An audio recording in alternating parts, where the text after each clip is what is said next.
They hadn't planned any heroics. The task was simple in wording and heavy in content. At dusk, step into the gray strip, lie low, watch, remember, and leave. No flags, no speeches. Where fields fuse with shrapnel and shelterbelts, remember every voice. Even animals move warily, as if driven off their old paths. The wind carried wormwood and the scorch of fires, rusty tongues near and far stitching the sky like rough darning. The senior, dry, composed, a man who economized every motion, checked the path with his eyes as if palpating the earth with his fingers. The younger kept 5 body lengths behind and breathed like he was trying to hide the air itself. In long sleeves, rifles. On slings, pump-action shotguns, born of one man's hunting habit and both men's common sense. Closed problems sometimes need blunt answers. They stepped off when the sun had already hit the horizon on its edge. On the far rim, a spoil heap sat in profile, mute punctuation on a map with no names. In the first line of trees, old whiskers of wire-snagged branches. Here and there pinhead glints of metal flashed. Your eye caught, your mind said, go around. Twice they had to crawl. Bleached nails and old planks hinted someone hadn't finished someone else's death. Their hide was at the mouth of a gully. The wind combed the grass like it meant to help them vanish. Netting 2 branches, a handful of dirt across their cheekbones, and they were gone. For an hour they listened and watched. From the north rolled 3 flatbeds. One had its bed covered. On the trailing pairs of flashes lay down. Gun crews working the road in the low ground. In the ravine a ratty spark blinked, charging a birdhouse. A drone pad. To the left the same pattern of short bursts. A pause, a ragged curse. The senior kept a notebook. He trusted paper more than screens. The younger worked the tablet, timestamps, arrows, tight notes. Data crystals fused into a picture. When, where, with what? When they pulled out, night seemed to rise from the soil. The sky still glowed with fires, but between the flares was true dark. They heard the first whine in the shade of a lone tree. A small black cross hung high and began to circle, lazy as a sparrow by a windowsill. The senior set a palm between the younger man's shoulders, a gesture that said, breathe and hush at once. A slight tilt of his chin toward the southwest marked the route to the bubble. Their own jammers thickened the air there, and the enemy's electronics turned stupid. They had to reach it. The little cross made a second, lower circle. A lens flashed and vanished. Their spotter's whisper clicked in the earbud. Another one up top. You're being led. They slid into shadow, chest to earth, carving themselves into the terrain. The first swarm arrived with about 70 meters left to the rise. 5 points came from different angles, as if an invisible cage had been opened above them. The sound went dense, electric. The first dipped too low, half-mounting the pump gun. The senior swept the barrel and clicked. Plastic burst into sparks. The younger mirrored him. The second drone fell apart into black feathers. For a heartbeat, it felt like a duck dawn. Lead a body length, a short, flat boom. The air suddenly clean. Only ducks don't explode. Don't stop, the senior said. The flock will form. It formed at once. 3 more overhead, 2 on the diagonal. They moved in a zigzag, 3 steps into a hollow, 2 into brush, 1 freeze. The senior worked like a bookkeeper with ammunition. The younger grew steadier with each shot. Somewhere deeper in the trees, a curse leaked out. They had them in a thermal and fed the swarm. The air was hostile and honest at the same time. On the left, branches cracked. A boar burst from the dark. Big, wet-flanked, smelling of bog and iron. He arrowed past and vanished. War made neighbors of everything. People and beasts, sounds, smells, habits. 50 meters to the rise. The swarm changed pitch. A thinner scream, tighter runs. One mistook error for opening and came straight at their faces. The senior tossed a smoke. Pale threads tore through the branches. The bee lost its picture and stabbed blind. Click, plastic crack, done. A splinter scraped his cheek, leaving a hot line. The younger huffed a laugh. Not from joy, from stubbornness. Like a movie, he said. Bad director. the senior grunted.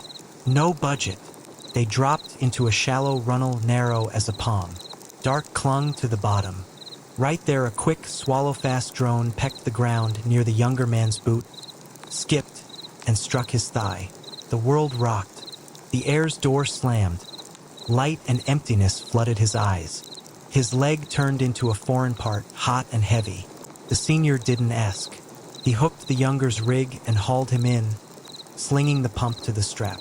From then on they were one shape, pull, cover, inhale, step. The swarm scented blood and brightened. The senior shot less, but truer. The younger caught his breath like a thread and counted steps under it. 1, 2, 3. So he wouldn't drown in the marsh of pain. 30, the senior said. Over the rise, hours. Hold on to me. Holding. With my teeth too, the younger managed. Teeth later. 6 points fell on them at once. A flock of brazen birds. The senior set his body, shouldered the younger, took the attack head-on. 3 tight cycles, click, boom, rock. 2 thudded into dry grass. 1 hit the lip of the ditch with a metallic shriek and came apart. Then a rush. 15 steps. 10. 5. And the night changed its voice. To the right, beyond the rise, heavy doors seemed to swing open, and the air went viscous, glassy. Radio cloth spread across the sky in a flat sheet. The drones dulled. Their runs jerked. Their paths broke. Over that hush a machine gun spoke, short and musical, the way a man plays notes he knows. Plastic cracked like thin ice and sifted into the grass. Almost home, the senior said. They crested the ridge. 3 figures crouched there already. Helmets, masks, tape on sleeves. 1 gave a single blink of light, killed it, cinched a tourniquet, found a vein. Another lay on the lip and pecked the last of the swarm with calm, short bursts. The third spoke into the net in a steady voice. 2 friendly, 1 with a wound. EW holding, path clear, truck no lights. Headlights winked and died. The tarp of the truck side as they were lifted in. The bed smelled of diesel, dressings, and hot metal. The younger smiled, sudden and boyish, the smile of someone who's made it, and whispered, "Some hunt. Matinee." The senior cut him off. "Nights are harder. And now it's the road." The tent met them with warmth and a bulb under canvas. The medic worked fast, like a watchmaker. Metal tools, white bandage, a short hold still. Without looking up, he said, "Clean entry. Lucky. You'll walk and swear. In a week you'll run again if the brass allows." The younger squeezed his eyes shut, exhaled, and finally let himself admit, "I was scared." Then, looking at the senior, added, "But it was fun, like a duck shoot." The senior's mouth tipped, familiar and warm. Next door their night was already being spread on paper. Taped down map, a marker. The senior stood over it like a chalkboard and spoke as if hoarding adjectives.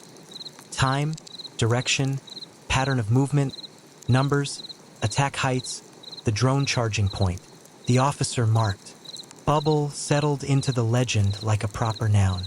Live in a zigzag went into the margin of a handout. The swarm, someone asked. What hurts it most? Smoke at the end of a run. It loses the picture, then you close.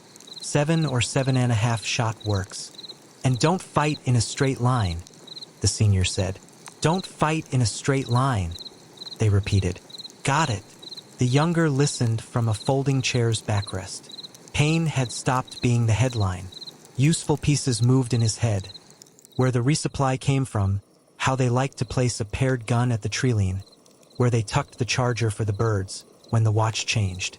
All of it so that tomorrow someone's road back would be half a meter shorter under fire. Toward morning, when the horizon's fires shrank to red grit, the senior ducked into the medical tent. The younger was trying to tie a lace one-handed stubbornness for anesthetic. Too much, the senior said. You're staying. I can walk, the younger snapped. And swear, like you promised. Promised doesn't mean today. Tomorrow you can swear louder. The younger sighed, looked up. Then take my luck with you. Your luck is in your head, the senior said, and I'm taking the whole head. He grabbed a joke patch, the duck man someone had gifted, and tucked it under his rig's flap. He patted the younger's shoulder, held his gaze for a heartbeat, the way he did everything, and left. Dry again, composed again, as if born for roads that don't like extra words. By noon, the bulletin came. Their marks were confirmed. The drone pad in that gully burned. The resupply altered its route. At the map table, there were no well-dones or heroes. Just working. The checklist gained 2 types of smoke, number 7 shot, a briefing titled Living in a Zigzag for the new guys. By evening, they were stepping out again. Another pair this time. The ground was the same. Harsh stems, sharp glints, old wire whiskers on young shrubs. The air the same, wormwood, scorch, damp gully. On the far profile of the spoil heap a short thud, then quiet. The wind carried a familiar whine, thin as a mosquito right at the ear. And someone, as dry and composed as the first man, someone trusted, was already whispering to another. In cover. Late that night, when a truck nosed the berm again and the tarp breathed on the breeze, the younger, left at base, stopped counting the tense seams. He listened to the night tap the poles and understood. Roads here don't like straight lines. They like those who turn into shadow when needed, and a shield the next second. They like those who hold 20 paces for the scattergun and fear in the palm. They like those who say, "We made it," instead of "We survived." He fell asleep on that thought, and the senior, somewhere in the dark, was again checking the path with his eyes, laying out enemy routes and his own chances on the move. He would come back, because people like him always return to where the work is done quietly, without flags or fanfare, and where any whine is in order to live. Thumbs up if you believe raptors and wild rivers deserve protection, like, subscribe, and share. Bell turn on notifications so you don't miss the next story in this series. Disclaimer, this is a fictional narrative. No animals were harmed. We support legal, ethical hunting and conservation. Poaching is a crime.